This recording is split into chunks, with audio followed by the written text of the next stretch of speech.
In the months after we started questioning the Kingsport Housing and Redevelopment Authority's travel expenses, the number of out-of-town trips dropped, and so did the costs associated with those trips. Yeah, KHRA calls our analysis misleading and inaccurate, and management continues to refuse our request to talk about this on camera. The agency even threatened legal action if we reported some of its expenses differently than what the agency provided. A community watchdog investigation earlier this year revealed in the year before the agency laid off employees and made other cuts in light of reduced federal funding. KHRA spent $84,000 on training in 2014. It took some help from the federal government, but the public agency finally let Nate Morabito inspect additional receipts and expenses. Yeah, every purchase last year, whether it was a few bucks here and there on candy and snacks, steaks, lobster, or crab legs, fell within KHRA's travel policy, a policy that sets daily limits on meals. That's not all those receipts revealed. The 2015 receipts showed in the first half of this year, travel costs were way down.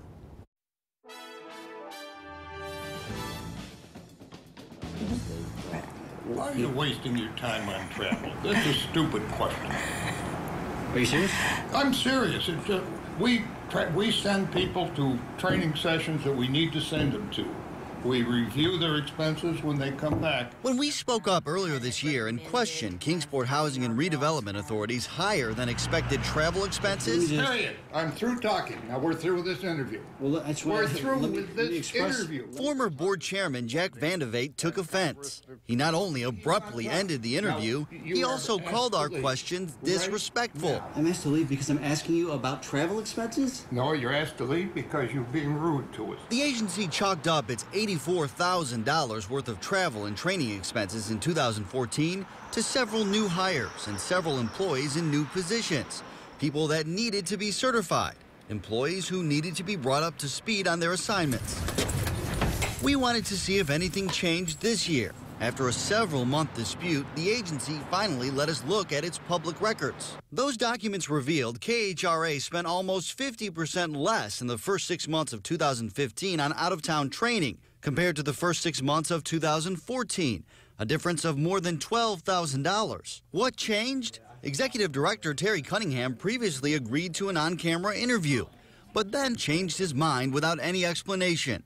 A spokesperson told us in an email, comparing a set of months in one year versus another year is misleading and inaccurate because of variables such as new staff, new programs, updates, etc. that can happen at different times. Sharon Hayes also told us training expenses vary from year to year based on HUD program changes and changes in employee assignments. She added program staff is currently stable and is continuing to attend training as necessary. The agency has maintained from day one, every trip was a necessity. This is how Vandevate put it earlier this year. All I'm trying to ask is there was $84,000 spent in travel last year. We are through, sir. According to my math, and I just want to make sure you feel comfortable with that.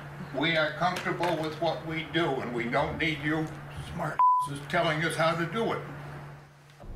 So I want to tell you a couple other things. According to the records, aside from trips to Houston and New Orleans, all other trips this year in the first 6 months were in-state. The first 6 months of 2014, KHRA sent people to Atlanta, to San Diego, to Detroit and Washington, D.C., as well as other places back in 2014. Despite the decrease in the first 6 months of this calendar year, KHRA reports its training budget actually went up by 3% for this fiscal year.